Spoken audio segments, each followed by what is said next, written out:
बिस्मिल्लाहिर्रहमानिर्रहीम। अस्सलाम वालेकुम स्टूडेंट्स, मैं हूं हसन फरीद, आपका फिजिक्स टीचर। आज हम चैप्टर नंबर 2 की एक्सरसाइज के शॉर्ट क्वेश्चंस जो है वो करेंगे। तो आइए स्टार्ट करते हैं आज का लेक्चर। तो स्टूडेंट्स जरा देखते हैं क्वेश्चन नंबर 2.7। स्टेटमेंट आप लोगों के सामने लिखी है, दो वेक्टर्स हैं, उनका रिजल्टेंट जीरो या नल वेक्टर है। What can you say about the components of a vector? तो इस वेक्टर के कंपोनेंट्स के बारे में आप क्या कहेंगे? अगेन पहले तो आप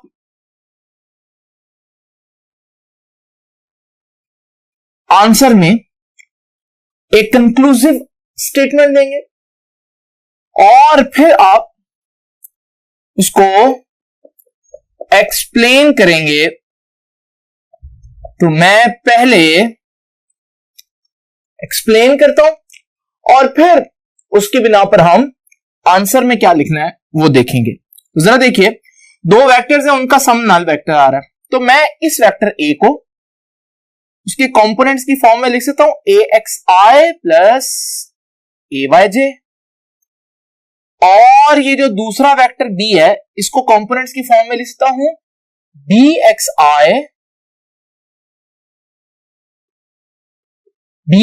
आई प्लस बी वाई जे।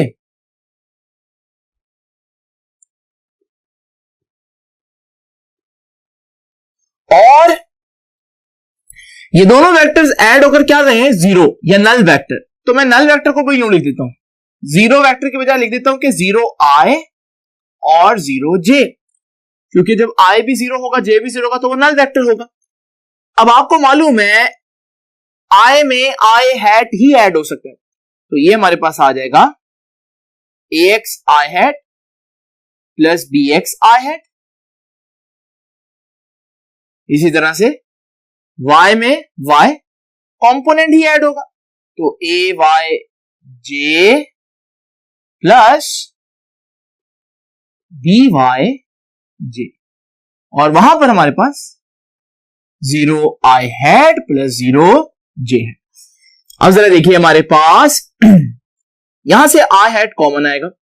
जब आई हैट कॉमन आएगा, अंदर आ जाएगा ए एक्स प्लस बी एक्स, और यहां से हमारे पास जे हैट कॉमन आएगा और ब्रैकेट में रह जाएगा ए वाई प्लस बी वाई, और इधर रह जाएगा जीरो आई हैट प्लस जीरो जे है। अब जरा देखिए, जो यहां पर आई हैट के साथ है वही यहां पर भी आई हैट के साथ होना चाहिए। अगर हम कंपेयर करें तो आई हैट के साथ यहां क्या है? ए एक्स प्लस बी एक्स, और यहां क्या है? जीरो। तो मैं बाय कंपेयरिंग कह सकता हूं, दोनों साइडों को कंपेयर करूं मैं, तो यहां क्या बचा जी? यहां बचा ए एक्स प्लस बी एक्स, और दूसरी साइड पर आई हैट के साथ क्या है? जीरो। और इसी तरह यहां पर जब मैं y को कंपेयर करूंगा तो मैं कहूंगा ए वाई, जो जे के साथ इधर है, ए वाई प्लस बी वाई है, और वहां जे के साथ क्या है? जीरो है। और अगर मैं वेक्टर फॉर्म में लिखूं तो इसी चीज को मैं वेक्टर फॉर्म में ऐसे लिखूंगा, हर चीज पर मैं वेक्टर पुट कर दूंगा, तो ए एक्स, अब ये वेक्टर की फॉर्म में आ गया, तो यहां पर भी वेक्टर आ जाएगा। और इसी तरह A Y plus B Y is equal to null vector. अब जरा देखिए, वक्त आया कि हम इसको कंक्लूड करते हैं इस पूरी स्टेटमेंट को। तो देखिए, वो कह रहा था कि अगर दो वेक्टर्स का सम जीरो है या नल वेक्टर है तो उनके कंपोनेंट्स के बारे में क्या ख्याल है? तो ये आंसर आ गया। तो उनके कंपोनेंट्स का भी सम क्या होगा? Null vector. तो यानी कि अगर दो वेक्टर्स का सम नल वेक्टर है तो उसके एक्स कंपोनेंट्स का सम भी नल वेक्टर होगा और उसके वाई कंपोनेंट्स का सम भी नल वेक्टर होगा। जो आंसर लिखना है वो मैं आपको बता देता हूं। If A plus B is equal to zero, then sum of respective components. Respective component मतलब एक्स का एक्स के साथ सम, वाई कंपोनेंट का वाई कंपोनेंट के साथ sum, then sum of respective components is also, वो भी क्या होगा? A null vector. जिस तरह से वेक्टर्स का सम जीरो, इस तरह से उनके सम वेक्टर्स का जो कंपोनेंट्स है उनका सम भी नल वेक्टर होगा। अब जरा देखते हैं 2.8 क्वेश्चन। ये मैंने आपको थ्योरी में भी पढ़ाया था, तो इसका पहले आप आंसर देंगे और फिर आप इसका मैथमेटिकल प्रूफ देंगे। आप बताएंगे कि मैंने ये बात क्यों की है। तो जरा देखते हैं जी। सबसे पहले तो क्वेश्चन को पढ़ते हैं। Under what circumstances would a vector has components that are equal in magnitude? ऐसा कौन सा एंगल है जिसपे वेक्टर्स का मैग्नीट्यूड जो है वो आपस में बराबर आते हैं? जरा देखते हैं। हमें मालूम है वेक्टर का एक कंपोनेंट होता है एक्स कंपोनेंट और वेक्टर का दूसरा कंपोनेंट होता है वाई कंपोनेंट, और वो पूछ रहा है वो कौन सा एंगल है जिस पर एक्स कंपोनेंट और वाई कंपोनेंट बराबर आएंगे। अब ये condition according to the question मैंने लिख दी।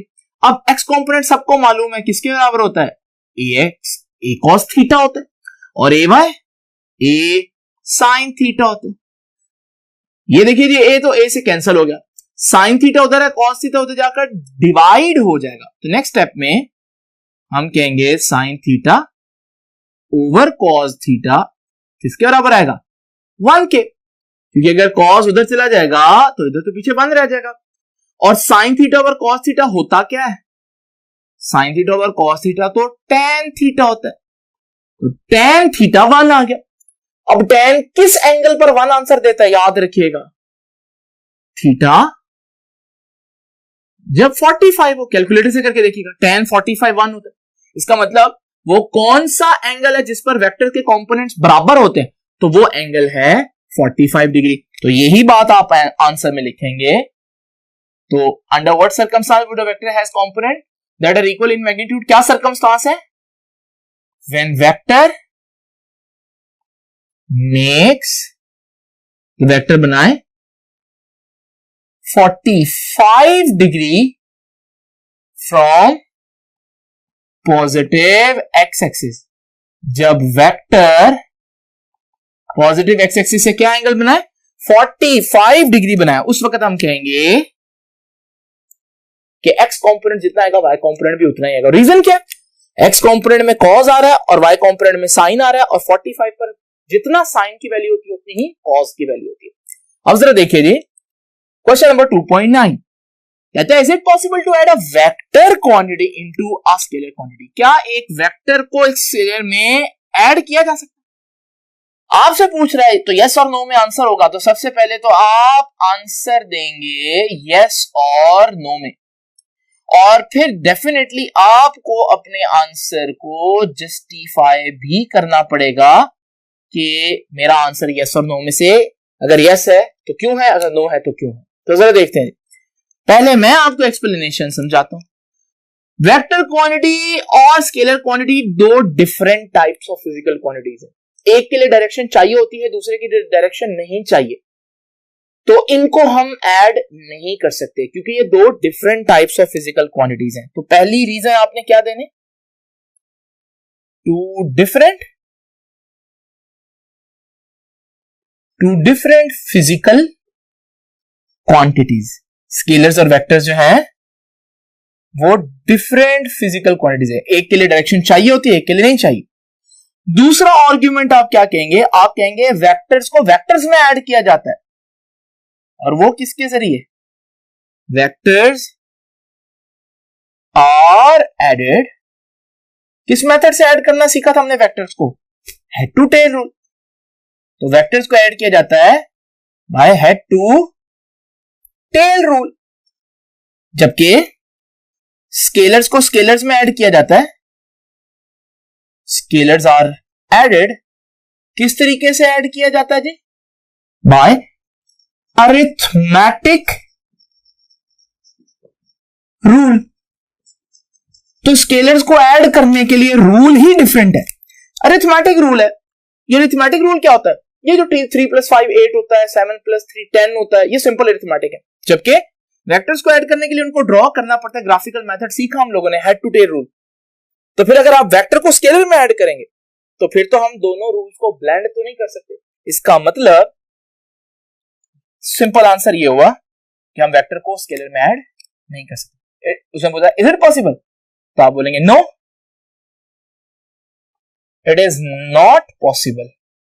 और आगे आप पूरी स्टेटमेंट लिखेंगे सारा कि not possible to add a vector quantity into a scalar quantity. बिल्कुल मिलता जुलता question, very similar. 2.10 can you add 0 to a null vector? क्या आप 0 और नल वेक्टर को ऐड कर सकते हैं? Again your answer would be no. Same reason, same reason. अब एक्सप्लेनेशन को रीजन भी कह सकते। तो 0 क्या है? 0 एक डिजिट है, डिजिट स्केलर होते हैं। और वेक्टर, हमारे पास नल वेक्टर एक वेक्टर है, इसका मतलब 0 को नल वेक्टर में ऐड करना ऐसे ही है जैसे स्केलर को वेक्टर में ऐड करना, और स्केलर को वेक्टर में ऐड करना मुमकिन नहीं है। तो फिर यहां पर भी हम कहेंगे कि no, it is not possible.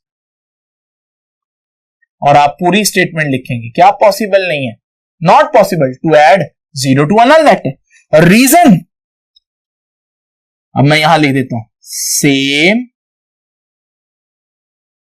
As in question 2.9। तो जो क्वेश्चन 2.9 की रीजंस थी कि वो डिफरेंट फिजिकल क्वांटिटी है, उनको स्केलर्स को अरिथमेटिक रूल से ऐड करते हैं, वेक्टर्स को हेड टू टेल रूल से, तो सेम रीजंस आप यहां देंगे और यही आपका 2.10 का जो है वो आंसर होगा। अब जरा देखते हैं 2.11 कहता है two vectors have unequal magnitudes, can their sum be 0? दो वेक्टर्स हैं, उनका मैग्नीट्यूड बराबर नहीं है। तो जरा देखिए, दो वेक्टर्स हैं, उनका मैग्नीट्यूड बराबर नहीं है। एग्जाम्पल, ये दो वेक्टर्स हैं, एक वेक्टर ये। आपको मालूम है अगर दो वेक्टर इस तरह से हैं और मैं एक वेक्टर जो ऊपर वाला उसको ए कह देता हूं, इसको बी कह देता हूं। आपको पता है वेक्टर्स का मिनिमम आंसर कब आता है? जब उनको ऑपोजिट जोड़े, जैसे यहां पर हमारे ऑपोजिट 180 डिग्री पर है। इस सूरत में जब मैं इनको हेड टू टेल रूल से जोड़ूंगा तो आपको पता है कि जब 180 डिग्री हो तो हम सिंपल सब्ट्रैक्ट कर सकते हैं। अगर इसका मैग्नीट्यूड सपोज करो 10 है, इसका मैग्नीट्यूड सपोज करो लाइक 6 है, तो अगर मैं इनको सब्ट्रैक्ट करूं तो 10 - 6, क्या आंसर हमारे पास 0 आएगा? कभी भी नहीं होगा। इसका मतलब दो वेक्टर्स का सम 0 जब आ सकता है जब उनके मैग्नीट्यूड सेम हो।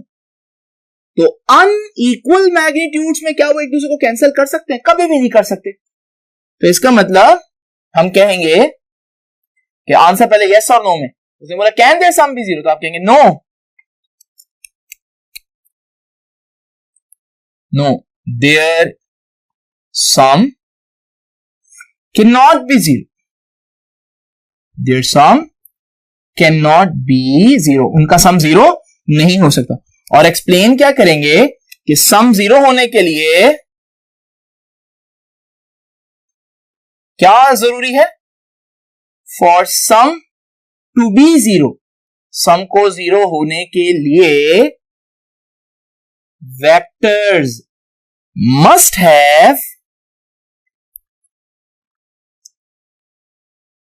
Have equal magnitude and opposite direction, equal magnitude and opposite direction. तो अगर हमारे पास, आप चाहते हैं कि उनका सम 0 है, तो फिर ना सिर्फ वेक्टर्स की ऑपोजिट डायरेक्शन हो बल्कि मैग्नीट्यूड भी बराबर होना चाहिए। इस केस में इन दोनों वेक्टर्स का सम कितना होगा? 0 होगा। तो ये हमारे पास इसका आंसर होगा कि नहीं, ऐसा मुमकिन नहीं है। तो ये है हमारे पास क्वेश्चन नंबर 2.11। आइए जरा देखते हैं क्वेश्चन नंबर 2.12 को किस तरह सॉल्व करना है। आइए स्टूडेंट जरा देखते हैं क्वेश्चन नंबर 2.12। स्टेटमेंट आपके सामने लिखी है, show that the sum and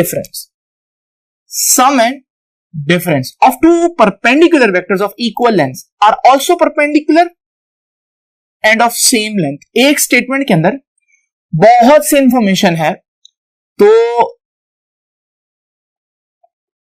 सबसे पहले इसमें इंपॉर्टेंट है ये डायग्राम बनाना। वो सारी चीज जो ये अल्फाजों में बयान कर रहा है उसको मैं डायग्राम की सूरत में आपको लिख सकता हूं। तो दो परपेंडिकुलर वेक्टर्स हैं इक्वल लेंथ के। देखिए जी, हमारे पास एक वेक्टर और ये दूसरा वेक्टर, तो एक दूसरे पे परपेंडिकुलर भी है और इसको मैं वेक्टर ए कह देता हूं और इसको मैं वेक्टर बी कह देता हूं। ये दोनों वेक्टर्स बराबर भी हैं और परपेंडिकुलर भी हैं। अब वो कहता है इसका जो सम होगा, ये होगा इसका सम, इसे मैं कहूंगा कि ये हमारा रिजल्टेंट है और ये सम शो कर रहा है दोनों वेक्टर्स का, तो ये a प्लस बी हो। और फिर वो कहते हैं डिफरेंस ऑफ टू परपेंडिकुलर, इन्हीं का डिफरेंस भी बनाना है। आपको पता है डिफरेंस बताने के लिए हम दूसरे वेक्टर को रिवर्स करके ऐड करते हैं, तो ये हम लोगों ने वेक्टर की सब्ट्रैक्शन में पढ़ा था। आप बी को रिवर्स कर दें, जब बी रिवर्स होगा तो एग्जैक्ट ऑपोजिट साइड पे आ जाएगा। अगर ये ऊपर वाला बी है तो ये नीचे वाला नेगेटिव बी है। अब ए में नेगेटिव बी ऐड करें तो हमारे पास ये रिजल्टेंट होगा और ये रिजल्टेंट बता रहा है कि आपने ए में नेगेटिव बी ऐड किया, कि आपने ए में नेगेटिव बी ऐड कर दिया। अब ये है सम वेक्टर, ठीक है, और ये है माइनस यानी कि डिफरेंस बता रहा है। और वो क्या कह रहा है, मैं नीचे वाले को आर डैश कह देता हूं ताकि आप इनमें डिफरेंस कर सके। वो कहता है सम और डिफरेंस के जो वेक्टर्स हैं, यानी ये रेड में जो बने, कहता है प्रूव करें कि ये भी परपेंडिकुलर हैं और इक्वल हैं। यानी ए और बी दोनों वेक्टर्स परपेंडिकुलर भी हैं और इक्वल भी हैं, ये उसने बता दिया। लेकिन उनके सम और उनके डिफरेंस के वेक्टर्स भी आपस में परपेंडिकुलर भी होंगे और इक्वल भी होंगे, ये देखें। तो हमें दो चीजें, इन दोनों रेड वेक्टर्स को परपेंडिकुलर शो करना है और इन्हीं दो रेड वेक्टर्स को सेम लेंथ यानी कि सेम मैग्नीट्यूड का शो करना। तो पहले मैं क्यों ना मैग्नीट्यूड चेक करता हूं जरा, देखिए मैग्नीट्यूड ऑफ आर, इसका मैग्नीट्यूड निकालता हूं, ठीक है, रिजल्टेंट। तो मैग्नीट्यूड का फॉर्मूला तो आप सबको मालूम है, कैसे निकालेंगे मैग्नीट्यूड जी? मैग्नीट्यूड निकालेंगे अंडर रूट एक्स कॉम्पोनेंट का स्केयर, इसका एक्स कॉम्पोनेंट ये बन रहा है, प्लस वाई कॉम्पोनेंट का स्केयर, वाई कॉम्पोनेंट तो बी बन रहा है, ये आ गया जी इसका मैग्नीट्यूड। इसे मैं ए नंबर 1 कह देता हूं। अब जरा निकालते हैं मैग्नीट्यूड आर डैश का। हमें मालूम है magnitude of R dash vector, और वो कैसे निकालेंगे जी? Same formula. कैसे निकालेंगे magnitude? Under root X component का स्क्वायर। अब इसका एक्स कॉम्पोनेंट तो ए ही बन रहा है, प्लस इस वेक्टर का y कॉम्पोनेंट नेगेटिव b बन रहा है। अब जरा देखिए, लेकिन आपको मालूम है नेगेटिव b का स्क्वायर कितना आता है? नेगेटिव का स्क्वायर तो पॉजिटिव नंबर ही आता है। तो इसका मतलब a square plus b square under root और a square plus b square under root दोनों का मैग्नीट्यूड सेम ना आ गया, तो ये बात तो साबित हो गई कि they are of same length. अब मैं कहूंगा हेंस जितनी मैग्नीट्यूड r का है यानी कि सम वेक्टर का, उतना मैग्नीट्यूड डिफरेंस वेक्टर का। अब जरा देखते हैं एंगल, ये एंगल फाइंड आउट करना है, ये वाला रेड और रेड वेक्टर के दिन। पहले जरा मैं यहां पर कुछ वैल्यूज लिख देता हूं, कुछ अल्फाबेट्स लिख देता हूं ताकि हम उसको इजीली कैलकुलेट कर सकें। तो ये है हमारे पास, ये मैंने इनको आर्बिट्रेरीली फर्जी नाम दे दी, आप कोई भी नाम दे सकते हैं। जरा देखें, पहले ये वाला एंगल निकालते हैं, दिस वन। ये एंगल क्या है? LOM। अब जरा देखिए, एज हमें मालूम है ये दोनों तो बराबर है, ये तो क्वेश्चन में उसने बोला A और B का मैग्नीट्यूड सेम है, तो मैं कहूंगा as A is equal to B, जितना A का मैग्नीट्यूड है उतना ही B का मैग्नीट्यूड। और अगर ये दोनों कंपोनेंट्स बराबर हो, आपको याद है किस एंगल पर ये दोनों कंपोनेंट्स बराबर होते हैं? 45 डिग्री पर। जो सिंपल लॉजिक है कि ये दोनों कंपोनेंट्स बराबर जब आएंगे जब 45 डिग्री होगा। तो इसका मतलब if A is equal to B magnitude, तो फिर ये जो एंगल बन रहा है LOM, this angle, this one, then angle LOM कितना होगा 45 डिग्री। इसी तरह आप कहेंगे similarly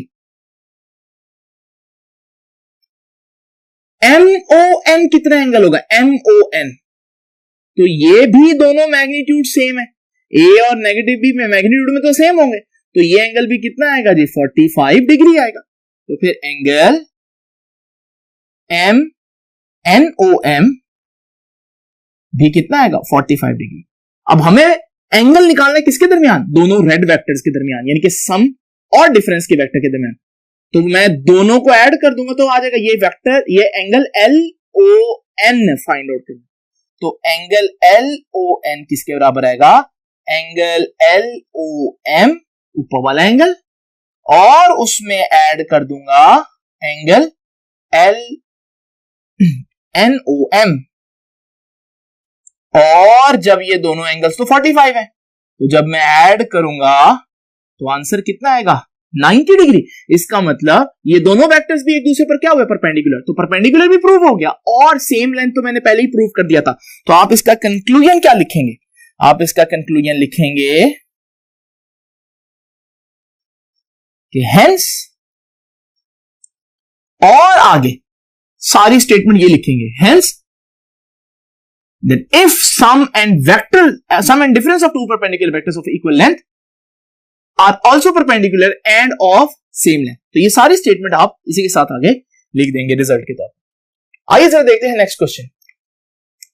so we have question number 2.13, कहता है how would the two vectors of same magnitude, लो जी इंपॉर्टेंट बात क्या है, दो वेक्टर्स हैं सेम मैग्नीट्यूड के, उनको कैसे जोड़ा जाए, how they have to be oriented if they were to be combined to give a zero resultant, give a resultant equal to a vector of same magnitude। आसान अल्फाज में कहते हैं दो वेक्टर्स हैं सेम मैग्नीट्यूड के, मैं उनको कैसे किस एंगल पर जोड़ूं कि हमारे पास जो रिजल्टेंट आए वो भी उन्हीं जितना आए। जरा देखते हैं इसको।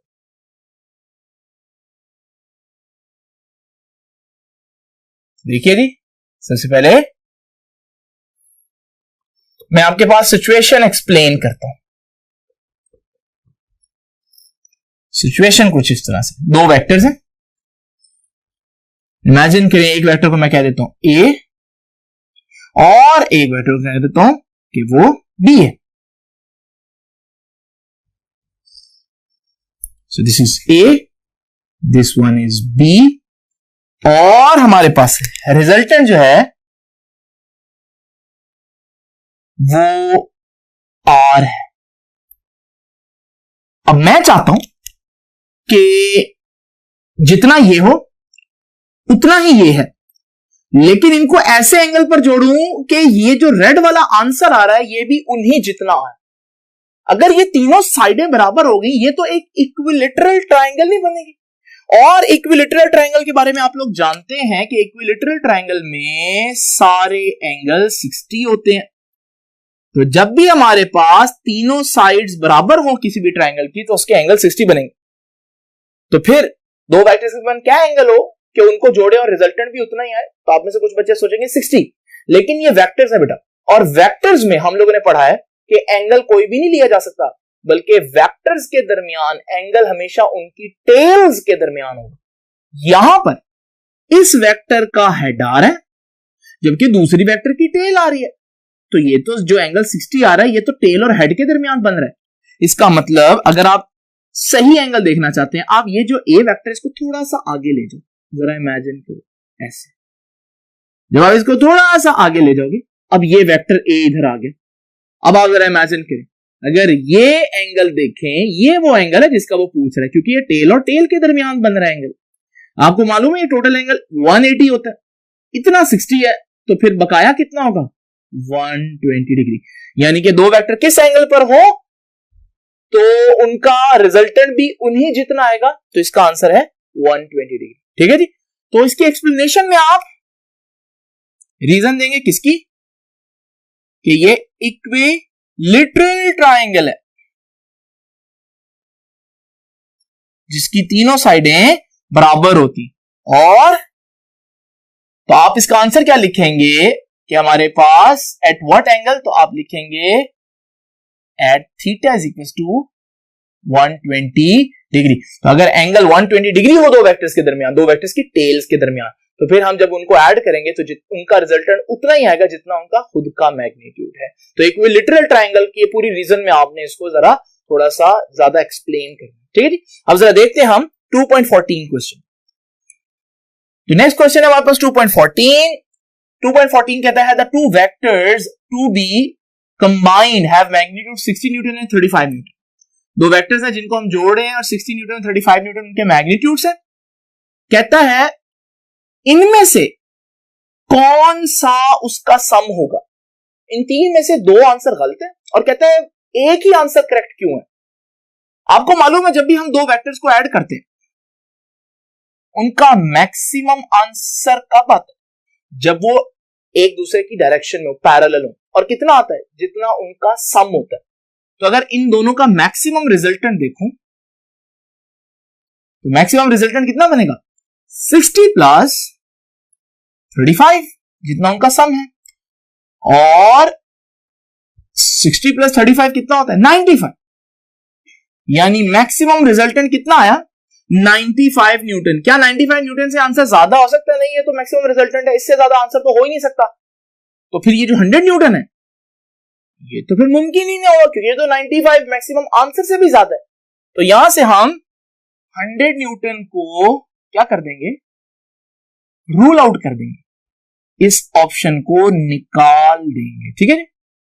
अब जरा देखते हैं मिनिमम रिजल्टेंट कब आता है दो वेक्टर्स का। मिनिमम रिजल्टेंट आता है जब वो एक दूसरे के बिल्कुल ऑपोजिट होते हैं। और कितना आता है, जितना उनका डिफरेंस होता है। तो माइनस करके देखते जरा, 60 माइनस 30, ये मिनिमम आंसर आएगा इन दो वेक्टर्स का जब एक दूसरे के ऑपोजिट होंगे। 60 माइनस 35 कितना आता है, 25 न्यूटन। यानी कि दो वेक्टर्स का मिनिमम आंसर कितना है, 25 न्यूटन। और इससे कम आंसर नहीं हो सकता। तो फिर आंसर 20 न्यूटन तो हो ही नहीं सकता क्योंकि वो तो मिनिमम से भी कम है।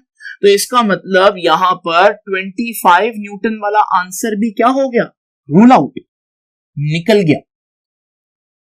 तो फिर हमारा जो आंसर है वो 95 से 25 न्यूटन के दरमियान में कहीं होगा। ना इससे बड़ा हो सकता है 95 से, ना 25 से कम हो सकता है।